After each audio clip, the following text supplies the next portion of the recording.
রাজ্যের রাজ্যপাল ইন্দ্রসেনা রেড্ডি নাল্লু শুক্রবার দক্ষিণ ত্রিপুরা জেলা সফরে গিয়ে ইস্কন পরিচালিত বাইখোড়া জগন্নাথ জিউ মন্দির পরিদর্শনে যান।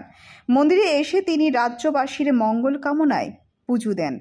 এদিন ইস্কন পরিচালিত বাইখোড়া জগন্নাথ জিউ মন্দিরের প্রধান পুরোহিত প্রভু করুণেশ্বর মাধব দাস এই সংবাদ জানান।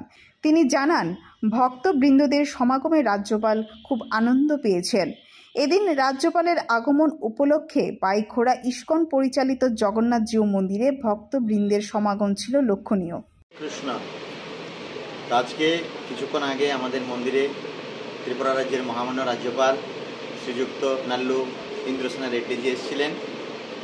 আমি এই বছর গত এই রথের সময় আমন্ত্রণ করেছিলাম, সময় দিতে পারিনি। তো সেই জন্য বলেছিলাম দক্ষিণ ত্রিপুরা সফরে যখনই আসবেন আপনি একটু আমাদের মন্দিরে জগন্নাথকে দর্শন করে যাবেন। তা আমি অত্যন্ত আনন্দিত, খুবই খুশি যে উনি আমার কথা রেখেছেন, আমার অনুরোধ রেখেছেন।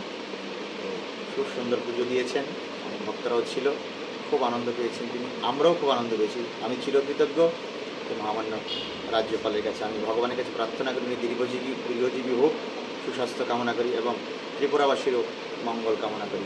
হরে কৃষ্ণ।